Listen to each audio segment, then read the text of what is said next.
जय हिंद दोस्तों, नमस्कार, सुप्रभात। कैसे हैं आप? सुबह के 7 बज गए हैं और मैं देवदत्त मिश्रा कोचिंग जंक्शन पर लेकर के हाजिर हूं करंट अफेयर की श्रृंखला, जिसमें हम प्रश्नोत्तर के माध्यम से देखते हैं प्रमुख करंट अफेयर्स जो परीक्षा में पूछे जा सकते हैं। शुरुआत करते हैं इस श्रृंखला की इस प्रश्न के साथ। पहला प्रश्न क्या है? पहला प्रश्न है, गणतंत्र दिवस समारोह 2021 में किस देश की सैन्य टुकड़ी ने पहली बार हिस्सा लिया? आज 27 जनवरी है, कल गणतंत्र दिवस की परेड हुई थी, जिसमें पहली बार बांग्लादेश की सैन्य टुकड़ी ने, किस देश की सैन्य टुकड़ी ने? बांग्लादेश की सैन्य टुकड़ी ने पहली बार परेड में हिस्सा लिया। ठीक, बांग्लादेश की राजधानी क्या है? बांग्लादेश की राजधानी है ढाका। थोड़ा सा बांग्लादेश के बारे में जान लेते हैं। बांग्लादेश की वर्तमान प्रधानमंत्री हैं श्रीमती शेख हसीना। बांग्लादेश सार्क और बिम्स्टेक दोनों संगठनों का सदस्य है, जिसका जो है भारत भी सदस्य है, सार्क और बिम्स्टेक। ठीक है, बिम्स्टेक का मुख्यालय कहाँ है? ढाका में है। ढाका कहाँ है? बांग्लादेश में है। श्रीलंका की राजधानी क्या है? कोलंबो थी। कोलंबो के अलावा एक नई राजधानी बन गई है, जिसे आप कमेंट बॉक्स में कमेंट करके बताएंगे। नेपाल की राजधानी क्या है? काठमांडू। नेपाल के वर्तमान प्रधानमंत्री केपी शर्मा ओली है। अभी उन्हें हाल ही में उनकी पार्टी से ही निष्कासित कर दिया गया है, वहां विवाद का विषय बना हुआ है। और भूटान की राजधानी क्या है? थिम्पू। भूटान के प्रधानमंत्री हैं लोत्से शेरिंग। क्या नाम है? लोत्से शेरिंग। ठीक है, चलते हैं अगले प्रश्न की तरफ। अगला प्रश्न क्या है? अगला प्रश्न है, हाल ही में किस देश के पूर्व प्रधानमंत्री को पद्म विभूषण पुरस्कार प्रदान करने की घोषणा की गई है? फोटो में आपको दिख रहा होगा, प्रधानमंत्री मोदी के साथ कोई शख्स दिख रहे हैं। अगर आप पहचानते होंगे, न्यूज पढ़ते होंगे, तो आपको मालूम होगा कि ये जापान के पूर्व प्रधानमंत्री श्री शिंजो एबे जी हैं। कौन है? जापान के पूर्व प्रधानमंत्री श्री शिंजो एबे। ठीक है ना? इन्हें क्या मिला है? इन्हें मिला है पद्म विभूषण पुरस्कार। पद्म विभूषण पुरस्कारों की घोषणा जो है 26 जनवरी यानी गणतंत्र दिवस की परेड से एक दिन पहले की जाती है, और इस बार 7 लोगों को पद्म विभूषण सम्मान से सम्मानित किया गया है। भारत का जो सबसे बड़ा सिविल सम्मान कह लीजिए होता है, जिसे आम नागरिकों को भी दिया जा सकता है, उसे आप जानते हैं भारत रत्न है। भारत रत्न के बाद पद्म पुरस्कारों की श्रृंखला शुरू होती है, जिसमें पद्म विभूषण और पद्मश्री है। इन तीनों में जो सर्वोच्च है, पद्मश्री में सबसे सर्वोच्च सम्मान है, उसको कहते हैं पद्म विभूषण। उसके बाद दूसरा जो स्थान आता है वो होता है पद्म भूषण, और तीसरा क्या आता है? पद्मश्री को।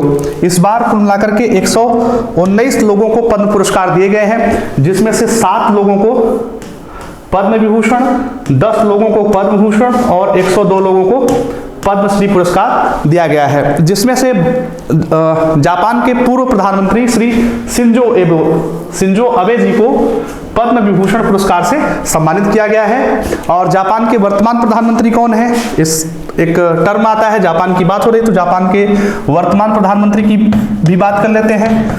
जापान के वर्तमान प्रधानमंत्री हैं योशिहिडे सुगा। क्या नाम है? योशिहिडे सुगा। ये हैं जापान के वर्तमान प्रधानमंत्री। शिंजो अबे जो है जापान के सबसे लंबे समय तक कार्य करने वाले प्रधानमंत्री रह चुके हैं। भारत के साथ उन्होंने अपने जापान के रिश्तों को मधुर बनाने में बहुत महत्वपूर्ण भूमिका निभाई थी, इसलिए उन्हें भारत के पद्म विभूषण सम्मान से सम्मानित किया गया है। जापान की राजधानी टोक्यो है, और जापान की मुद्रा क्या है? जापान की मुद्रा है येन। ठीक है, चलते हैं अगले प्रश्न की तरफ, देखते हैं अगला प्रश्न क्या है। अगला प्रश्न है, किस देश ने भारत के प्रधानमंत्री को जून 2021 में आयोजित होने वाले G समिट में आमंत्रित किया है? G7 समिट क्या है? G7 समिट कुल मिलाकर के 7 आर्थिक महाशक्तियों का एक समूह है, जिसमें 7 राष्ट्र शामिल हैं। कौन कौन से राष्ट्र शामिल हैं? वो है Canada, France, Italy, Japan,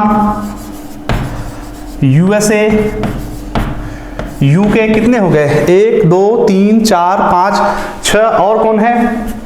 Canada, France. एक बच रहा है, वो है जर्मनी। कौन सा बच रहा है? जर्मनी बच रहा है। ठीक है, इन 7 राष्ट्रों का, 7 शक्तिशाली आर्थिक राष्ट्रों का समूह क्या है? G7 है। और ये G7 इस बार जो है 2021 में G7 की जो मेजबानी करेगा वो करेगा यूनाइटेड किंगडम यानी ब्रिटेन। जो मेजबानी करेगा वही आमंत्रित करेगा। ध्यान दीजिएगा ये कि भारत जो है मतलब G7 समूह का हिस्सा भारत नहीं है। भारत G7 समूह का हिस्सा नहीं है, लेकिन पिछले साल आयोजित G7 जो फ्रांस में पिछले साल आयोजित हुआ था उसमें भी फ्रांस के राष्ट्रपति इमैनुअल मैक्रों ने भारत के प्रधानमंत्री श्री नरेंद्र मोदी को आमंत्रित किया था। इस बार जून 2021 में ब्रिटेन में कलीजिए यूनाइटेड किंगडम में G7 समिट आयोजित किया जा रहा है और ब्रिटेन के प्रधानमंत्री श्री बोरिस जॉनसन ने भारत के प्रधानमंत्री श्री नरेंद्र मोदी को आमंत्रित किया है। बोरिस जॉनसन इस बार के गणतंत्र दिवस परेड के मुख्य अतिथि आमंत्रित किए गए थे, लेकिन कोरोना के बढ़ते मामलों के कारण उनका दौरा क्या हो गया, रद्द हो गया। इस वजह से भी उन्होंने भारत ब्रिटेन के संबंधों में नया आयाम जोड़ने के लिए G7 समिट में भारत के प्रधानमंत्री को आमंत्रित किया है। ठीक है। जर्मनी की चांसलर है एंजेला मर्केल। अगर जानना चाहिए तो आप जान लीजिए जर्मनी की वर्तमान चांसलर कौन है, एंजेला मर्केल। फ्रांस के राष्ट्रपति हैं इमैनुअल मैक्रोन। कौन है, इमैनुअल मैक्रोन। हो सकता है पूछ लिया जाए। अमेरिका के नए राष्ट्रपति चुने गए हैं जो बिडेन। और यूनाइटेड किंगडम के वर्तमान प्रधानमंत्री कौन है, बोरिस जॉनसन। कौन है, बोरिस जॉनसन। देखते हैं अगला प्रश्न क्या है। अगला प्रश्न पूछा गया है प्रसारण विषय वस्तु शिकायत परिषद, जिसे अंग्रेजी में शॉर्ट फॉर्म में कहते हैं BCC यानी broadcasting content complaints council.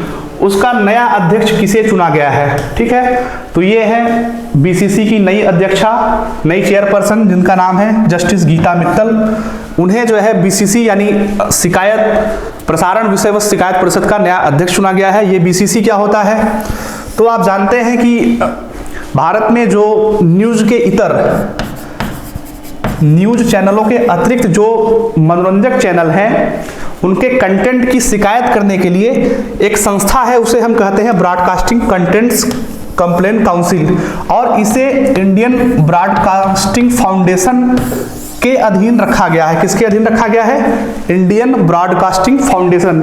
Indian broadcasting foundation जो है भारत में प्रसारण कर रहे लगभग 200 से ज़्यादा 250 से ज़्यादा चैनलों का एक संगठन है। यह स्वतंत्र इकाई है, क्योंकि आप जानते हैं कि भारत का संविधान का अनुच्छेद 19 भारत में अभिव्यक्ति की स्वतंत्रता की आज़ादी देता है, जिसके तहत किसी भी व्यक्ति को अपने विचार व्यक्त करने की क्या है, स्वतंत्रता है। इसलिए जो सब प्रेस है, प्रेस पर कोई रोक नहीं लगा सकता है, यानी प्रेस के जो संगठन है वो क्या है, स्वतंत्र है। तो IBF क्या है, एक स्वतंत्र इकाई है, जिसे इंफॉर्मेशन एंड ब्रॉडकास्टिंग मिनिस्ट्री यानी सूचना एवं प्रसारण मंत्रालय ने क्या किया है, एक विधिक संगठन की दर्जा दिया है। और IBF क्या करता है, IBF जो है ब्रॉडकास्टिंग कंटेंट कंप्लेंट्स काउंसिल के अध्यक्ष की क्या करता है, नियुक्ति करता है। तो इस नियुक्ति में प्रसारण विषय वस्तु शिकायत परिषद का नया अध्यक्ष जस्टिस गीता मित्तल को चुना गया है। बहुत ज्यादा जानने की आवश्यकता नहीं है, बस छोटा सा आपको ये जान लेना है कि BCC की वर्तमान अध्यक्षा जस्टिस गीता मित्तल को चुना गया है। BCC का काम यह है कि हम जो भी मनोरंजक चैनल देखते हैं उसके कंटेंट में अगर कोई दिक्कत है तो आपको शिकायत कहाँ करना है, आपको शिकायत करना है BCC से। BCC क्या है, इंडियन ब्रॉडकास्टिंग फाउंडेशन द्वारा शिकायत प्राप्त करने के लिए, उनका निवारण करने के लिए बनाई गई एक संस्था है। ठीक है, अगला प्रश्न देखते हैं। अगला प्रश्न क्या है, अगला प्रश्न है गणतंत्र दिवस परेड 2021 में उत्तर प्रदेश की झांकी की थीम क्या थी। कल गणतंत्र दिवस का परेड आयोजित हुआ। इस परेड में जो है कई राज्यों की अपनी अपनी एक झांकी आयोजित होती है, जो राज्य की किसी खास थीम को प्रदर्शित करती है। इस संदर्भ में उत्तर प्रदेश की इस बार की झांकी की थीम क्या थी, तो इस बार उत्तर प्रदेश की झांकी की थीम थी राम मंदिर व अयोध्या की सांस्कृतिक विरासत। अयोध्या में भगवान श्री राम का नया मंदिर बन रहा है और ये इस मंदिर की एक प्रतिकृति गणतंत्र दिवस परेड पर उत्तर प्रदेश की झांकी में सम्मिलित था और अयोध्या की क्या थी, सांस्कृतिक विरासत को भी इस झांकी में प्रदर्शित किया गया था, जिसमें दीपोत्सव वगैरह को प्रमुख स्थान दिया गया था। अयोध्या के बारे में आप जान लीजिए। अयोध्या पहले पड़ता था फैजाबाद जिले में, उत्तर प्रदेश के फैजाबाद जिले में, और इस फैजाबाद जिले का नाम भी बदल करके अब क्या कर दिया गया है, अयोध्या कर दिया गया है। परीक्षा में पूछा जा सकता है कि अयोध्या किस नदी के किनारे स्थित है, तो इसका जवाब, सही जवाब है अयोध्या जो है सरयू नदी के किनारे स्थित है। किस नदी के किनारे स्थित है, सरयू नदी के किनारे स्थित है। और गणतंत्र दिवस परेड 2021 में उत्तर प्रदेश की झांकी की थीम भी क्या थी, अयोध्या की सांस्कृतिक विरासत और राम मंदिर। दूसरा ऑप्शन दिया है केदारनाथ मंदिर व कस्तूरी मृग, ये उत्तराखंड के झांकी की थीम थी। कहाँ की, उत्तराखंड के झांकी की थीम थी। तीसरा ऑप्शन दिया है मोढेरा का सूर्य मंदिर, मोढेरा का सूर्य मंदिर गुजरात के झांकी की थीम थी। और श्री तेग बहादुर की महिमा, श्री तेग बहादुर की महिमा पंजाब की झांकी की थीम थी। ठीक है, इन सब परीक्षाओं में आजकल जो है झांकियों से, गणतंत्र दिवस परेड की झांकियों से प्रश्न पूछे जाते हैं। और अगर आप उत्तर प्रदेश स्टेट लेवल का एग्जाम देने जा रहे हैं तो इस पॉइंट को एकदम नोट कर लीजिएगा, हो सकता है आपकी परीक्षा में पूछा जाए। ठीक है, चलते हैं अगले प्रश्न की तरफ। अगला प्रश्न क्या है, अगला प्रश्न है नाकुला दर्रा किस राज्य में है। यह प्रश्न क्यों पूछा गया है, क्योंकि अभी 2-3 दिन पहले जो है न्यूज में आया है कि भारत और चीन के सैनिकों की एक नए फ्रंट पर झड़प हुई है। भारत और चीन के सैनिक तो LAC पर लद्दाख में आमने सामने है ही, इसके अलावा नाकुला दर्रे पर भी जो है झड़प हो गई, जिसमें कई जवान क्या हो गए, 20 के आसपास जवान घायल हो गए हैं। किसी के मरने की खबर तो नहीं है, लेकिन माइनर इंजरीज हैं। तो इस संदर्भ में प्रश्न बनता है कि नाकुला दर्रा किस राज्य में है। तो नाकुला दर्रा कहाँ है, सिक्किम राज्य में है। ये आपको दिख रहा है, ये जो पास है ये क्या है, इसे कहते हैं नाकुला। पास का मतलब क्या होता है, पास का मतलब होता है दर्रा। मैप अगर आप देखना चाहें तो ये भारत का मैप है। इस मैप को अगर आप थोड़ा सा पॉलिटिकल कर लें, या अगर पॉलिटिकल ना करें तो इसी को थोड़ा सा जूम करके देख लें कि भूटान कहाँ पड़ता है। कोई बात नहीं, थोड़ा सा लाइट का मिसमैनेजमेंट हो गया है, देखेंगे हम, थोड़ा सा ध्यान देंगे। सिक्किम जो है भारत का एक राज्य है। सिक्किम की वर्तमान राजधानी है गंगटोक। सिक्किम की वर्तमान राजधानी क्या है, गंगटोक। और अभी जो नाकुला दर्रे पर भारत और चीन के सैनिकों के बीच तनातनी की खबरें आई हैं, वो नाकुला दर्रा कहाँ पड़ता है, वो नाकुला दर्रा पड़ता है सिक्किम में। ठीक है, सिक्किम ऐसा राज्य है जहां से तीस्ता नदी भी निकलती है, और वो तीस्ता नदी बांग्लादेश में भी प्रवाहित होती है। कहाँ प्रवाहित होती है, बांग्लादेश में भी प्रवाहित होती है। ठीक है, कंटेंट देखते हैं, प्रश्न का कंटेंट क्या है। तो प्रश्न का कंटेंट आपकी स्क्रीन पर हाजिर हो रहा है। ये आपका कंटेंट था। प्रश्न क्या था, प्रश्न पूछा गया था कि नाकुला दर्रा किस राज्य में स्थित है। ठीक है, तो आप क्या बताएंगे, नाकुला दर्रा किस राज्य में स्थित है। नाकुला दर्रा है सिक्किम राज्य में। कहाँ स्थित है, सिक्किम राज्य में। आपने देखा मैप में, ये है मैप अपना, ये है सिक्किम, फिजिकल मैप है, पहाड़ों से घिरा हुआ है भारत, ये दिख रहा है, ये है जो है सिक्किम। और यही क्या है, नाकुला पास है, नाकुला दर्रा है, जहां भारत और चीन के सैनिकों के बीच झड़प की खबरें आई हैं। एक यहां सिक्किम में दर्रा है भूटान से सटा हुआ, जिसको हम कहते हैं जेलेपला। क्या बोलते हैं उसको, हम बोलते हैं जेलेपला। ठीक है ना। पास क्या होता है, चूंकि आप ये क्षेत्र अगर देख रहे होंगे तो पाएंगे कि ये पूरा क्षेत्र जो है ऊबड़ खाबड़ पहाड़ी जैसा है। तो यहां जाने के लिए आप सीधा पहाड़ी को चढ़ेंगे नहीं, तो आने जाने का मार्ग वही बचता है जहां थोड़ा सा दो पहाड़ियों के बीच में गैप हो। तो ये जो गैप है, इस गैप को बोलते हैं क्या, नाकुला। और नाकुला इस समय चर्चा में भारत और चीन के सैनिकों के बीच झड़प को लेकर के है। यहाँ एक दर्रा है, उसको बोलते हैं जेलेपला।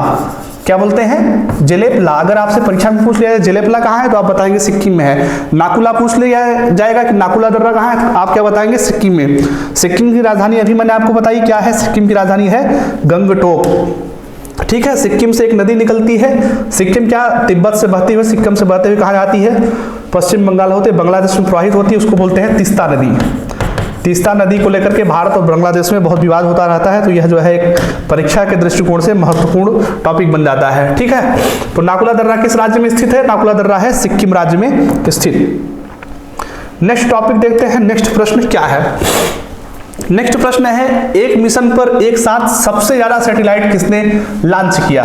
ठीक है, प्रश्न क्या है, एक मिशन पर एक साथ सबसे ज्यादा सैटेलाइट किसने लॉन्च किया? ऑप्शन क्या है? ऑप्शन है space x, ISRO, NASA, JAXA.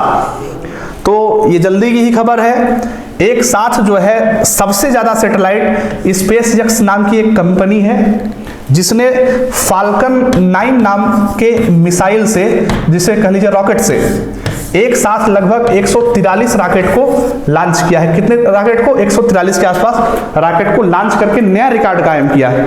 इसके पहले तक ये रिकॉर्ड जो है, सबसे ज्यादा सैटेलाइट लॉन्च करने का रिकॉर्ड किसके पास था? भारत के पास था। भारत में किसके पास? भारत में इसरो के पास था। इसरो ने 104 सैटेलाइट लॉन्च करके इतिहास रच दिया था और उस इतिहास को ब्रेक किया है स्पेस एक्स ने। स्पेस एक्स एक निजी कंपनी है और उसका फाल्कन 9 रॉकेट एक साथ 143 से ज्यादा जो है सैटेलाइट को प्रक्षेपित करके इतिहास रच दिया है। नासा आप जानते हैं, नासा अमेरिका की अंतरिक्ष एजेंसी है और जाक्सा कहां की है? जाक्सा जो है जापान की अंतरिक्ष एजेंसी है। ठीक है,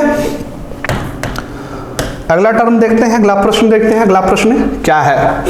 अगला प्रश्न है कि किस राज्य के मुख्यमंत्री ने जेई, नीट, एनडीए, यूपीएससी जैसे मतलब जितने कॉम्पिटिटिव एग्जाम्स हैं उनकी तैयारी कर रहे छात्रों को मुफ्त में कोचिंग प्रदान करने के लिए अभ्युदय कार्यक्रम शुरू करने की घोषणा की है? कि बसंत पंचमी के दिन से आप देख रहे होंगे, खबर में भी निकला है, मुख्यमंत्री श्री योगी नाथ की फोटो है, योगी आदित्यनाथ जी की फोटो है। इसका मतलब इसका सही ऑप्शन क्या है?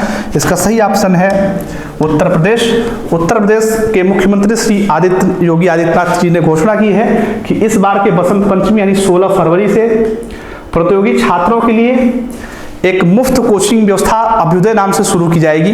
हम आशा करते हैं कि यह कोचिंग जो है सफल रहेगी। इसका हाल जो है सरकारी स्कूलों जैसा नहीं होगा, ठीक है, ताकि जो है गरीब बच्चे जो है मुफ्त में कोचिंग कर पाए।